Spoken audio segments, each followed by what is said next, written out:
G'day. Today we're going to show you how to change the coolant in your four-wheel drive. We're going to start right now by removing that radiator cap.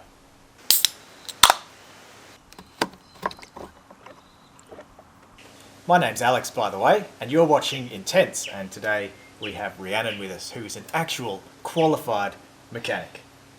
She's going to tell us first of all why we should never remove a radiator cap while the engine is hot. Ever seen the blowholes? The coolant inside is actually at boiling temperature or higher, and by exposing it to the atmospheric pressure it will boil as you take the cap off and explode out the top. Burning hot geyser of death. Cap is off. Now what should we do next?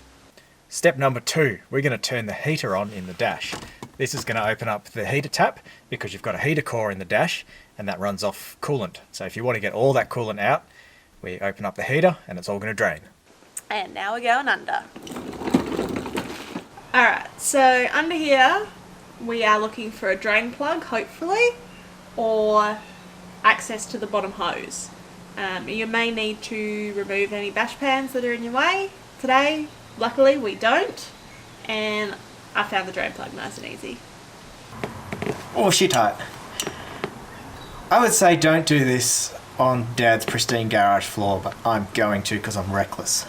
I'm actually only doing it because this drain plug is so low on the radiator, and I think it's all going to just fall out nice and clean like. We could have a catastrophe on our hands. But if you've got one of those radiators where you have to remove the bottom hose, it's going to go everywhere, no matter how hard you try and catch it. It's going to go down your wrists, it's going to go on your screwdriver. Up your armpit. It's a boy.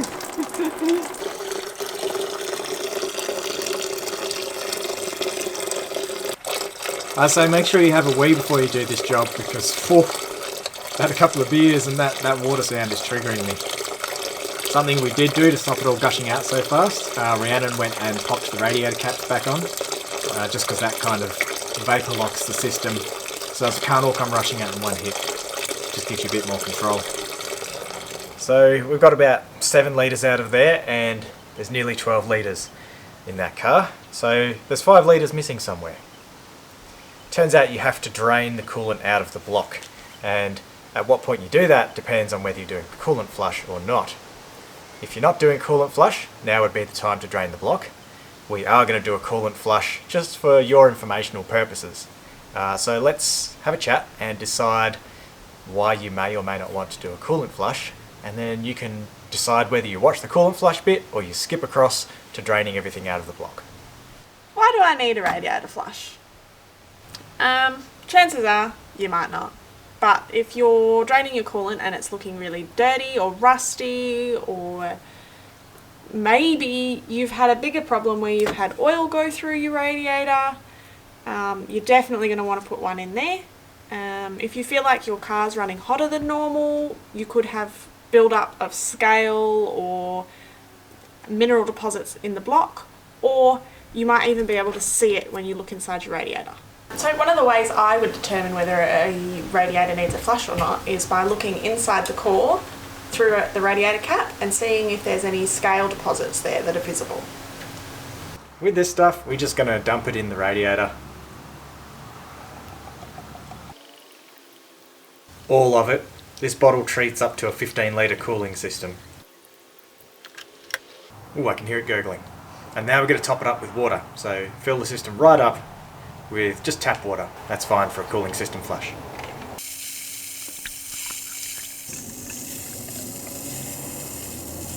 So check the back of your bottle to find out how long you're supposed to run the car for. In this case, run engine for 10 to 15 minutes. This includes the 7 minutes cleaning time. So the rest of that time is for it all to heat up and start doing its job, I suppose. Rhiannon, manning the camera currently, reckons run it with the caps off. What was the reason for that, Rhiannon? To prevent air loss. So because we've drained the coolant, we essentially are going to have to bleed the system the same way as if we were just topping it up. Smart. Okay, let's fire it up. Quick tips! Some cars have a idle up feature on the dash. If you flick that, it'll bring the engine idle up and it'll help it warm up a little bit quicker. So that's what I'm going to do.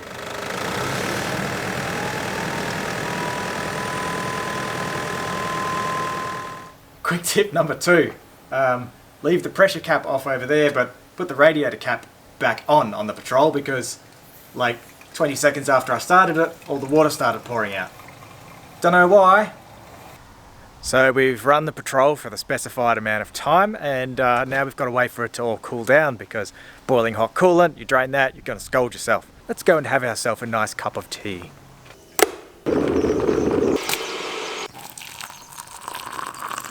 So we let that cool for about half an hour. That'll do the job, so it's still a little bit warm. We'll drain it just the same as before. But this time I've actually got the car a little bit out of the garage, because we've got to remove that block drain, and when we do that, it's going to get messy, it's going to go everywhere.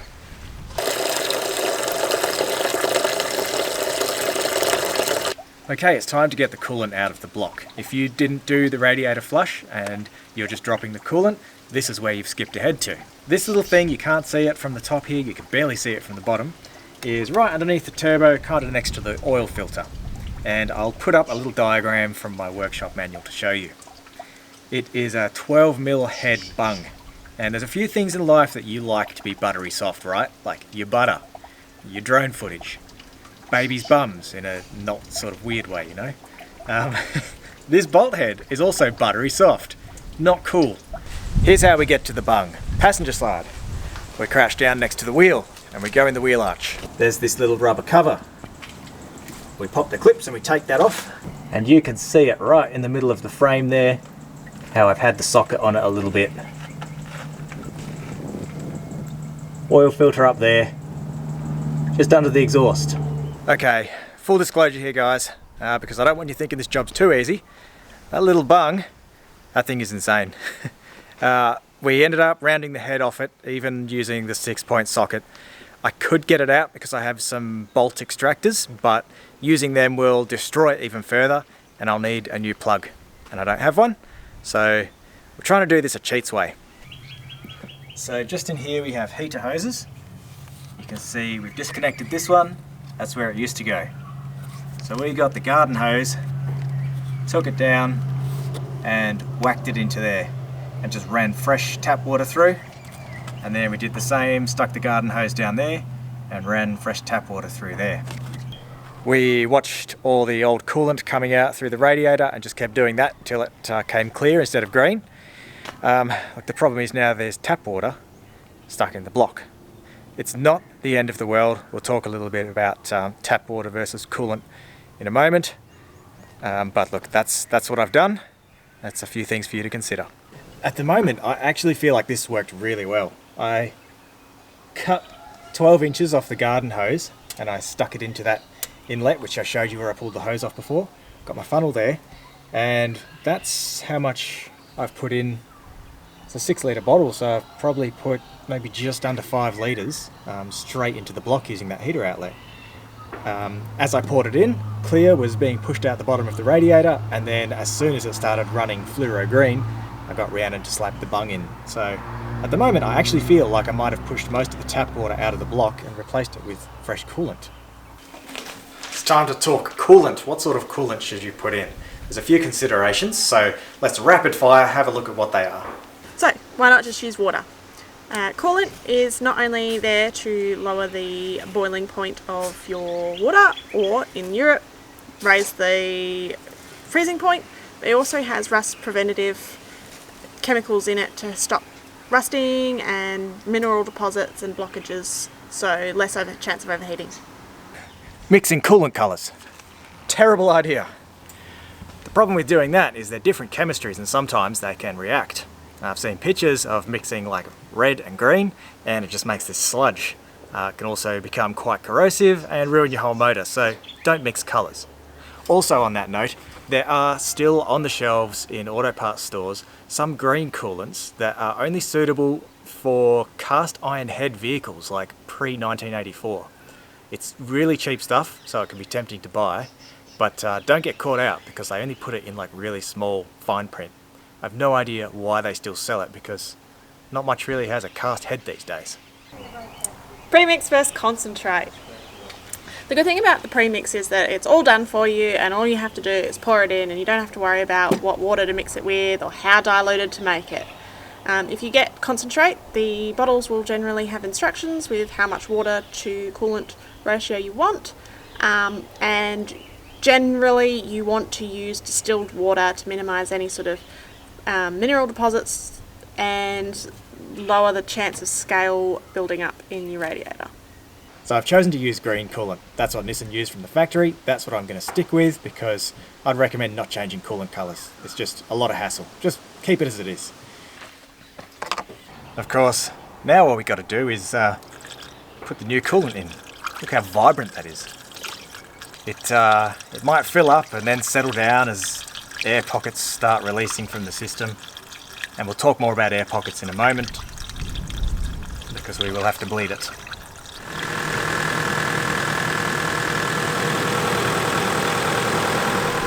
So once you've got this engine running, the first thing you're going to notice is that coolant level will probably drop a bit.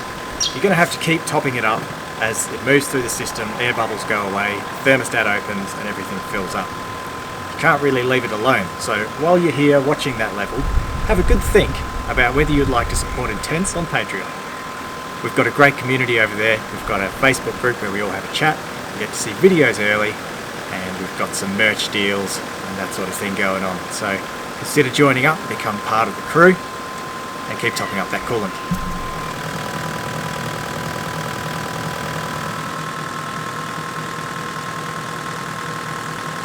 One of the easiest ways to check whether your thermostat is open or not is that both your top and bottom hoses will be hot. The top hose usually heats up first, usually also very easy to access. The bottom hose, sometimes you can risk getting caught in moving components such as your drive belts or your fans, so just be mindful if you're going to go in and reach for that hose of moving components. Luckily on the GU you can get to the bottom hose quite easily without getting close to moving parts. Alright, once you've got your car up to temperature and you're fairly certain that the thermostat is open, I always take them for a drive. Just double ensures that you've opened up that thermostat and you've got all the water flowing through and pushes all of that air out to the top. One of the important things about bleeding the system, which we did earlier, and again making sure all the air is out of the system, which is part of why we're driving it, is to make sure that you don't have any air left in the system, because it can cause things like cavitation of the water pump, hot spots where there's been all air sitting in the system, which can cause problems with your head. You might get an airlock around your thermostat and that will cause your car to overheat. Once I've taken it for a drive, I park it up and let it cool down, and once it's cooled down I recheck the coolant level, because sometimes the coolant has expanded due to the heat, or some more air has just popped out the top and it just settles, so it might need topping up. Okay, took it for that drive. I've let the system cool for 15 minutes, but if you're in doubt at all, you just use a cloth like this to grab it, and always do it really slowly. And just listen for hissing. If it sounds like it's going to explode or you feel pressure, just clamp it back on. But that's safe, and it does need a top up. So that's just moved some more air out of the system.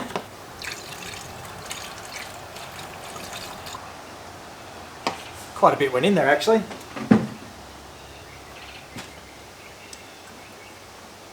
There you go. You've changed the coolant in your Patrol or other vehicle.